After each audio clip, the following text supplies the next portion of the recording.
If I woke up tomorrow and had to lose 20 pounds on a plant-based diet all over again, this is exactly how I do it. And firstly, I wouldn't be starting with a 1200 calorie crash diet, a juice cleanse, or a detox. I know very well where those things go. Fast weight loss really isn't the priority here. Permanent weight loss is. I want that 20 pounds to actually stay off this time.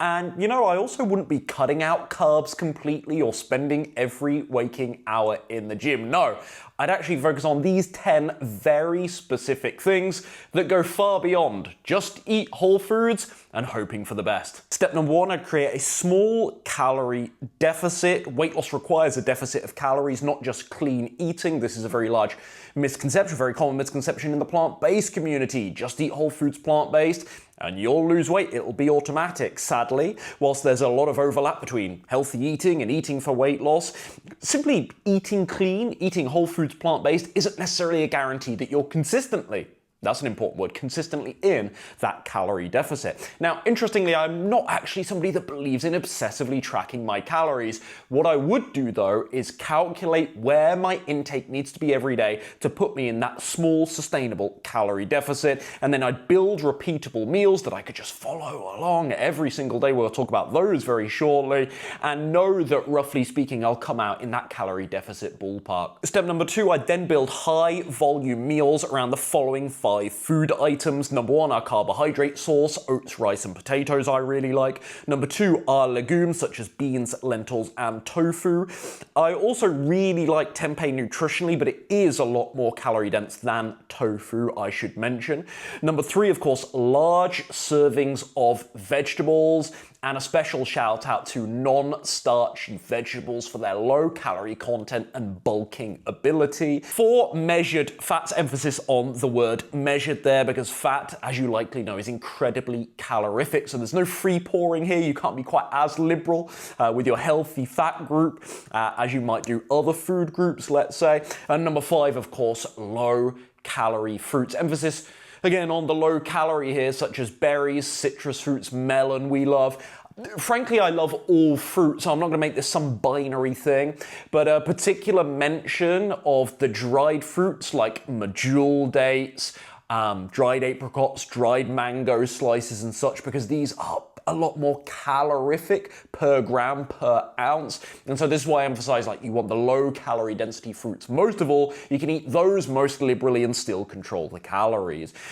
These 5 items, brilliant, high fiber, balanced macros. These are the big themes here. Controlled calories for maximum satisfaction. When you get the volume big, but the calories are controlled, you have a nice balance with the nutrients. It's the sweet spot for actually maintaining that small calorie deficit quite easily. Step number 3, I think it's one of the most important on this list. I'd repeat the same meals weekly. This is criminally underrated in my experience. More variety equals more room for error. And that's why I'd literally every week just rotate the following: 2 breakfasts, 2 different lunches, and 2 to 3 dinners. Maybe I like a little bit more variety at dinner time, but that's it. We're talking a small core rotation here of 5, 6, maybe maximum 7 meals at a push. What I find this does is just remove lots of the decision fatigue, lots of the food prep, thinking about food noise, planning, getting distracted, and so on, spending hours in the grocery store, just keeping it really, really simple. And very importantly, those fluctuating calories from adding in more variety or being too, let's say, experimental and changeable with your meals. Step number 4, I wouldn't actually go 100% whole food strict, whole foods only. I like the healthier cereals, healthier bread products like a good quality whole wheat rye or sourdough bread. I like my yogurt bowls, right? Technically, the yogurt, it's processed. I like my pastas, whether it's maybe a bean, a chickpea, a red lentil pasta, they're really popular right now, or just a traditional whole wheat pasta. In my book, these are still allowed and just make the diet a little bit more fun, interesting, realistic to sustain, over the long term.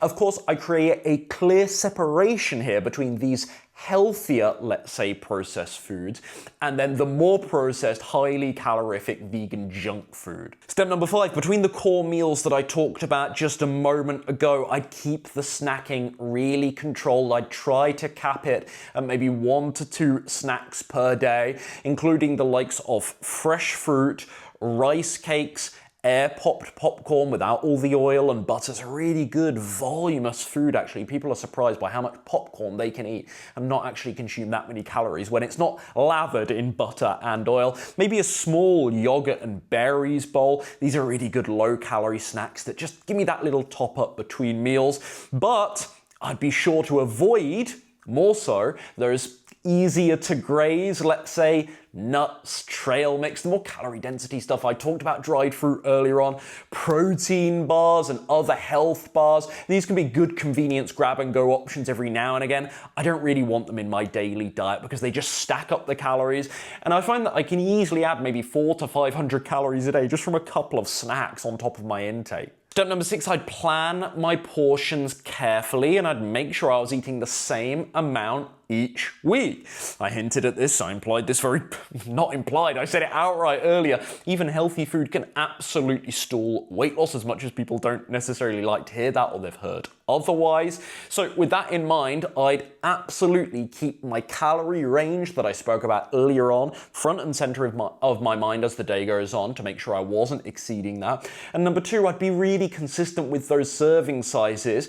Then if the scale stopped moving at the end of every week, I'd know what to adjust because I'd be eating the same portions throughout the week. It just makes it so simple to troubleshoot, tweak, and make the necessary changes. Step 7, we've talked only nutrition so far, but exercise would absolutely play a role in getting this 20 pounds off. So step 7 is this: I'd walk daily, and that's very simple, non-negotiable for me. I kind of have to, given my lifestyle anyway, living in a moderate-sized European city. It's a great advantage to me that steps just come with lifestyle. But I would officially, quote unquote, set myself what would be for me a realistic target of, let's say, 8,000 to 10,000 steps per day, allowing for some fluctuation there to keep this, again, really realistic. I don't believe, for me personally, setting an arbitrary 10k steps per day would be wise. I just want a little bit of bandwidth, a little bit of wiggle room for days where maybe I don't naturally get as many steps in and I don't feel the need to necessarily grill myself about this.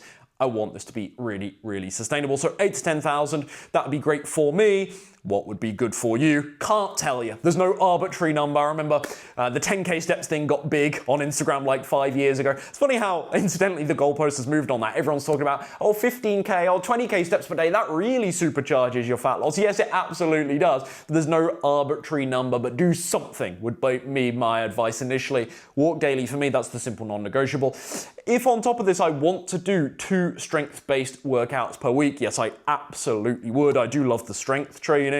But again, this is hypothetical. If I woke up tomorrow and was starting from scratch, would I necessarily want to commit to that? No. That would just be a cherry on the cake, let's say, that I wouldn't consider mandatory. I might even start those strength workouts just at home to limit my excuses and not need to even go to the gym to do it. Step number 8, I'd allow up to 1 meal out per week so it felt realistic for me, so it didn't feel so brutally sacrificial that I just got discouraged easily and thought, oh, no way I can actually make this stick. I think just that little bit of flexibility would be really important for my adherence over the long term. Of course, a caveat there would be maybe travel, where I have to extend it obviously far beyond 1 meal out per week. The framing, though, around this I think is really important. This is what I would try to do as best as I could.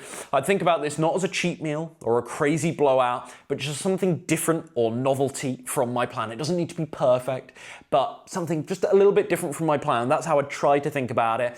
And of course, the condition, the handshake deal I make with myself is from the next meal, we get right back on track. None of this, oh, I've messed it up now, so I'll start again Monday. No, you have that meal out. It might be slightly richer and more indulgent, a larger portion size because it's restaurant food, invisible dressing, etc., etc. But doesn't matter, you haven't screwed it up. This is what I'm saying to myself, back on plan from the next meal. Step number 9, I'd track the trend, not just guess at my progress. I see people do this wrong all the time. They think about weighing themselves, collecting data as an afterthought. It's absolutely critical. It's a fundamental, so you can see if your strategy is actually working, or if not, what might need to change. How does this look for me, or how would it look for me? I'd do multiple weigh-ins per week, first of all. Then I'd calculate the average between those weigh-ins to eliminate any anomalies or unreliable readings.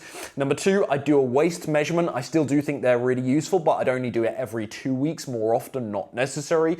And 3, I would actually do monthly progress photos, with the stipulation being they're done in the same lighting, roughly the same angles. You might not get it perfectly, but so they're actually worth using, not different lighting in different rooms, different settings, and so on. And then again, the handshake deal I'd make with myself is I adjust only at a real plateau. People get this wrong all the time. They throw in the towel so easily. They maybe just do one weigh-in every single week, and then they think, oh my goodness, the scale's gone up half a pound. This hasn't worked. It's not all worth it. Hand me the chalky cake anyway. When actually, maybe if you did multiple weigh-ins, factored in the average, actually, that was just an unfortunate reading you had on Friday, let's say. But by the time Sunday came, you can actually see, no, maybe I lost more like 1.5, 2 pounds last week. Don't panic, in other words, about a single bad quote-unquote weigh-in.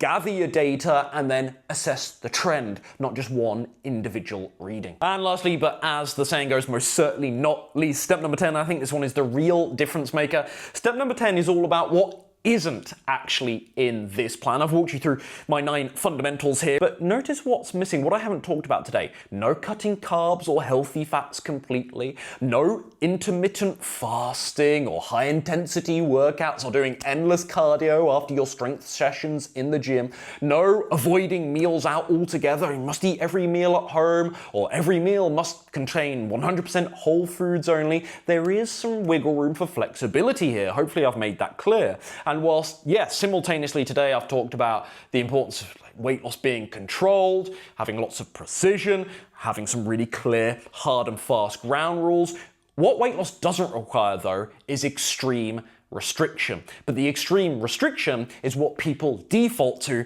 because they want instant wins, and no wonder. I get it, I've been there. They want really fast results. But if anything, in my experience, those extreme approaches, they only ever make me rebound harder anyway. And so, yeah, it's cliche, but for me, this game plan is all about slow and steady wins the race. I'm happy to lose this 20 pounds more slowly, but actually have a chance at keeping it off rather than fast, but then I'm having to suppress the hunger, white knuckle through the cravings, the low energy, the tiredness, how unrealistic it is because I can never eat out or travel or go for a cocktail every now and again with friends. No, I want just a little bit of flexibility here. And that's exactly the game plan I'd follow if I woke up 20 pounds heavier tomorrow. And if you're watching this thinking, okay, I understand all of this, right? I get it, but I really don't trust myself to execute this alone. That's exactly what Slim and Sustain coaching is for. It's where I help you take care of everything you've seen here, such as personalizing the calories and portions, of course, building structured meals that actually take your food preferences in mind, doing the weekly adjustments when we hit the plateaus, providing support for those social, messy life situations, those travel, eating moments, coming up with game plans for all of that, and of course, providing real accountability every single day. If you want my help building all of this, you can apply to Slim and Sustain. I'll stick the link down below. See you in the next video.